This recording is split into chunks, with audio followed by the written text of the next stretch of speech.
Je voudrais remercier chacun d'entre vous pour votre accueil ce soir. Venu découvrir un outil utilisé en secret pour annoncer ce que Adolf Hitler et George Bush notamment, le nouvel ordre mondial. Je parle du contrôle mental, ces criminels qui sont aux commandes de notre pays, fonctionnant avec la philosophie connaissance secrète égale pouvoir. Car aussi intelligents que soient ces responsables, leur raisonnement est entravé par leur propre immoralité. Ils ne possèdent aucune sagesse, ils ne pensent pas en profondeur et ils ne prennent jamais en compte la force de l'esprit. Je sais que j'ai eu une chance extrême en survivant. Après avoir été victime de contrôle mental pratiqué par la CIA, MKUltra, la Maison Blanche et le Pentagone, la programmation par traumatisme. Je parle de tout ce que j'ai été témoin, tout ce que j'ai vu et entendu, et enregistré visuellement dans les coulisses de cette tentative de nouvel ordre mondial. Ces réalités nous ont été longtemps dissimulées sous couvert de la prétendue sécurité nationale. J'aimerais commencer en définissant le contrôle mental. Je réalise que mon expérience a été extrême, que l'énorme, totalement robotique, absolu contrôle mental que j'ai enduré est plus circoncis que le genre de contrôle mental proliférant dans la société. Le contrôle mental est un genre d'échelle mobile, où l'on trouve d'un côté un contrôle robotique total et un contrôle mental qui prolifère comme dans l'occultisme de ce pays, comme Global Education 2000, où les enfants perdent leur liberté de penser et leur capacité d'analyse critique. Et comme Marc et moi l'avons tant de fois entendu de la part de gens qui ont lu le livre et qui nous ont entendus, c'est un sujet qui nous concerne tous. Et tout d'un coup, le nouvel ordre mondial dans son intégralité prend son sens. L'érosion des valeurs constitutionnelles, l'érosion de la moralité de ce pays, prennent soudain tout leur sens quand nous prenons conscience du contrôle mental. Je suis né en 1957 à Muskegon, dans le Michigan, dans une famille pratiquant l'inceste depuis des générations. Mon père m'a fait subir des abus sexuels aussi loin que je m'en souviens. Et je l'ai souvent entendu dire qu'il avait commencé à remplacer le téton de sa mère par son pénis alors que je n'étais qu'un nourrisson.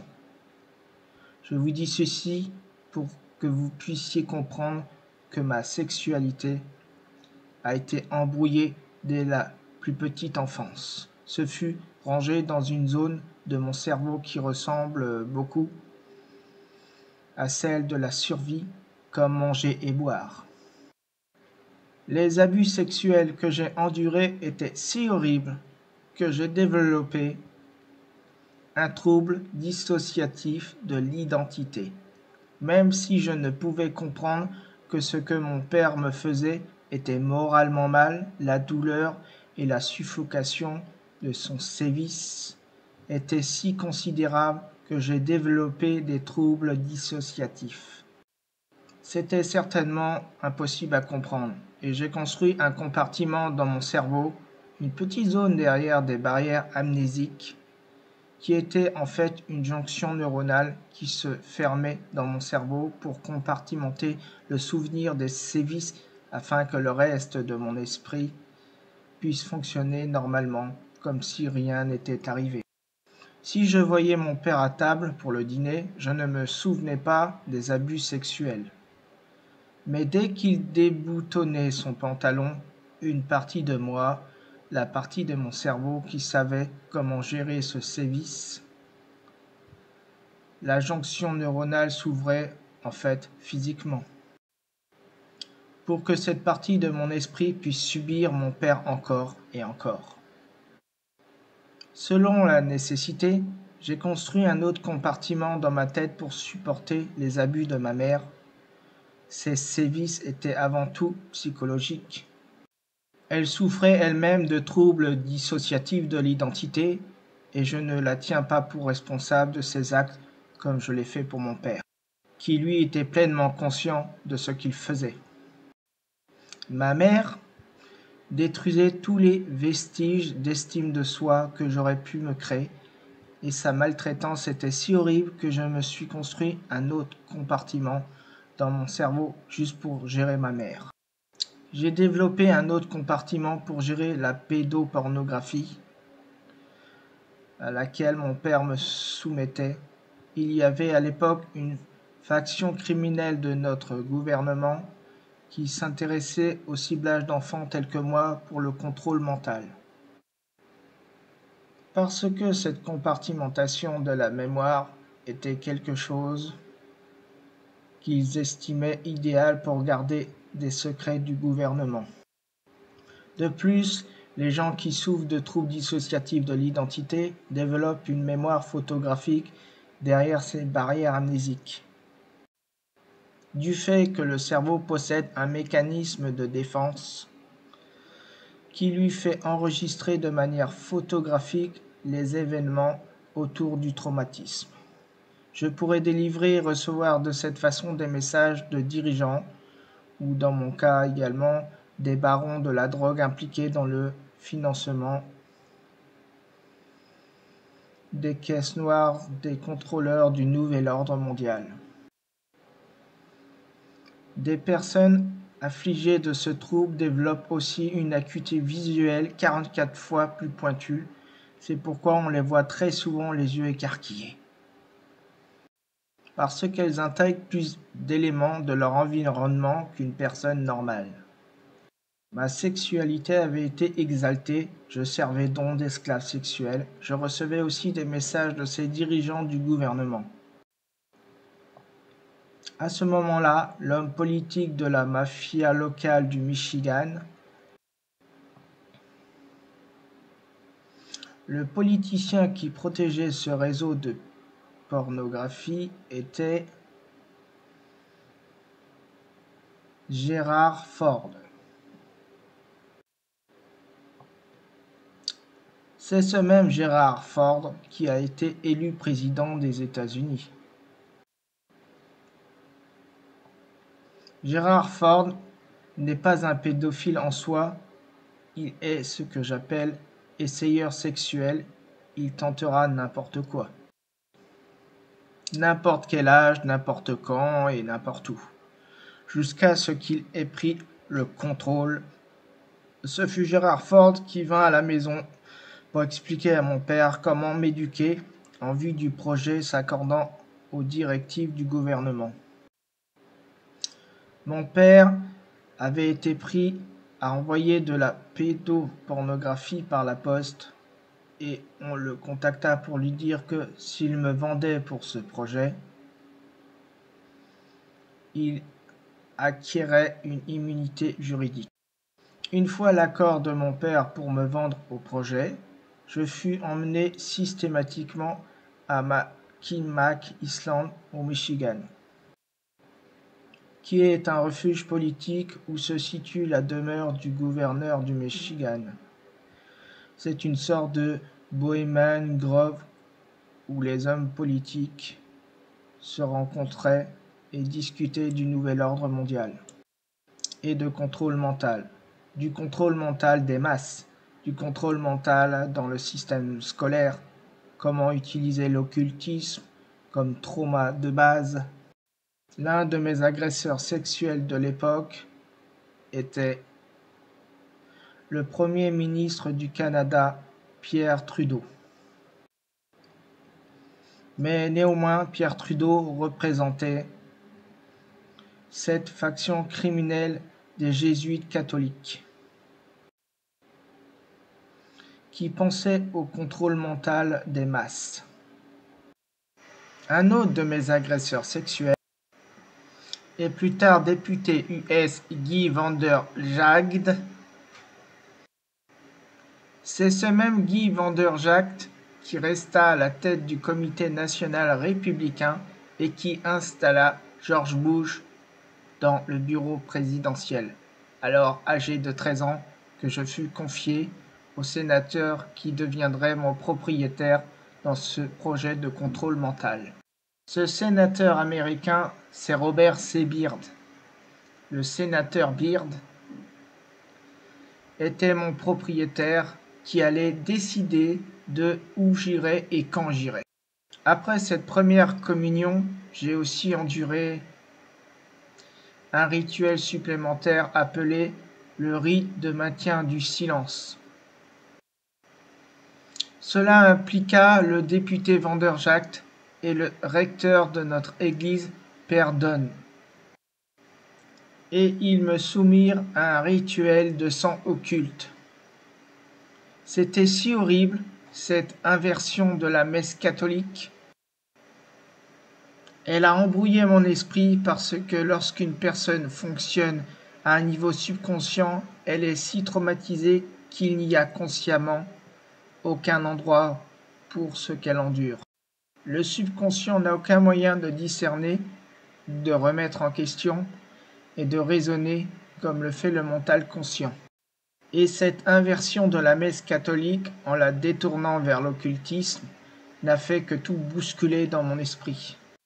Vous savez, cette partie de mon cerveau dont je parlais en disant qu'elle s'ouvrait pour gérer la maltraitance perpétuelle de mon père, ils ont changé cela de sorte qu'ils décidaient de quand, où et comment ce compartiment particulier dans mon cerveau serait ouvert et accessible. Ils ont remplacé le mécanisme déclencheur par des codes hypnotiques, des clés et des déclencheurs, des signes de main. Il y a aussi certaines tonalités au téléphone qui peuvent ouvrir ces jonctions neuronales et permettre également l'accès aux mémoires. Mémoires compartimentées. Ils ont remanié tout cela à ce moment-là. J'avais espoir en ces choses, mais avec ce rituel, j'avais perdu ma capacité de penser librement.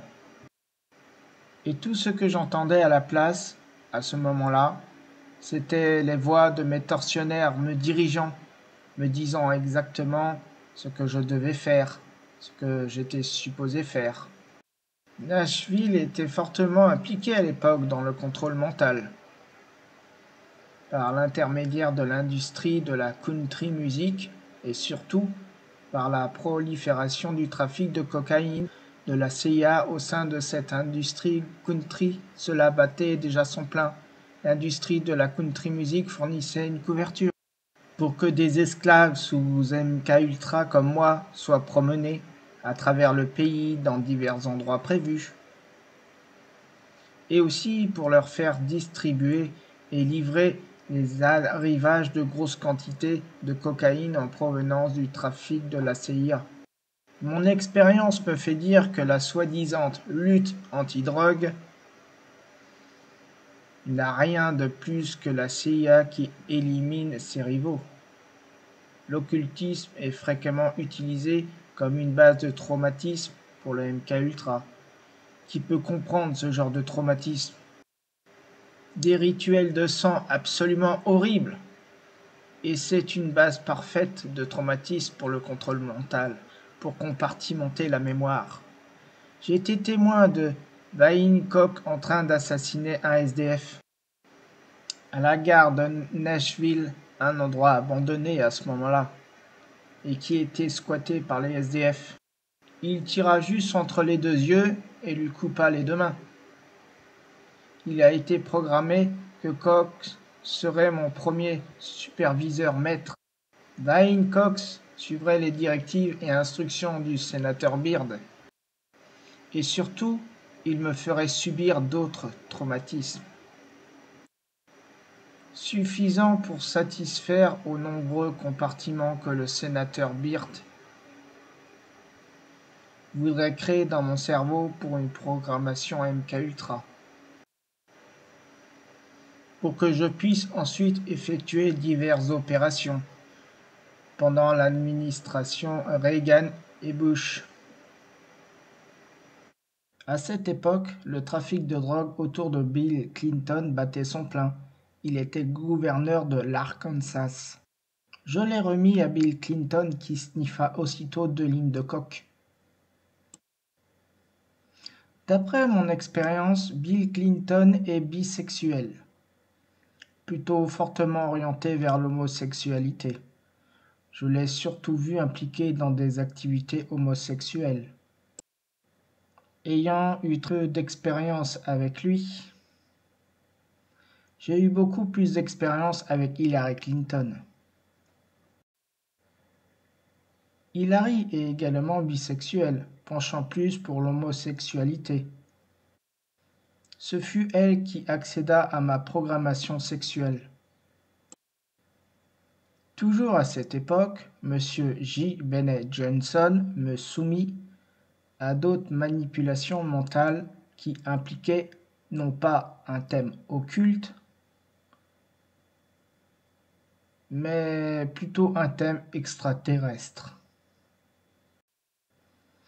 Ces gars qui manipulaient mon esprit et me programmaient pour du MKUltra, mais également ces criminels aux commandes de notre pays,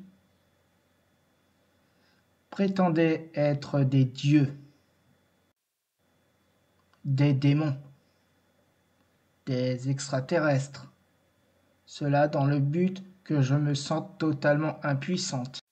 Je sais de source sûre que leur plan est que nous nous sentions tous impuissants. Car sous une soi-disant domination extraterrestre, que notre indépendance day arrive, alors méfiez-vous de cela. Donc quand ils disent « ça vient des ET, ça vient des ET », et ils nous montrent une technologie incroyable, ne tombez pas dans ce piège de vous sentir totalement impuissant. Dans cette industrie country, nous avons eu alors notre deuxième maître superviseur, Alex Houston. Mais je peux comprendre que les gens honnêtes ne pensent de cette façon-là. Ils n'ont pas un esprit criminel, leur esprit n'est pas dirigé vers ces choses-là, jusqu'à ce que leurs yeux s'ouvrent à la vérité. C'est ce que j'ai entendu Ronald Reagan répondre à George Bush. Et pas de façon robotique, pas sous contrôle mental, comme l'a fait le Premier ministre du Canada, Brian Mulroney. J'ai entendu Reagan dire à Mulroney qu'il croyait que la seule manière pour obtenir la paix mondiale, c'était le contrôle mental de la masse. Vous avez le droit et le besoin de connaître ces informations, et leur contrôle des médias ne supprimera pas la vérité. Nous avions vécu dans un ranch, et nous avons eu des chiens, des chats, des chevaux, des vaches et des poules, et tout ce que faisait Alex Houston était de tuer et torturer pour nous dresser. Et si nous ne le faisions pas, cela serait arrivé à nos animaux de compagnie. S'il vous plaît, gardez cela à l'esprit, que ceux qui maltraitent les enfants maltraitent souvent les animaux. Si vous voyez quelqu'un abuser d'un animal, soyez vigilant. Assurez-vous de savoir si ces enfants sont en sécurité. Je n'ai jamais vu une exception à cette règle. J'avais 30 ans. J'étais supposé être tué. Comme la plupart des esclaves sous MKUltra le sont à l'âge de 30 ans. J'étais considérée comme trop vieille pour le sexe à ce moment-là. Donc je devais être supprimée.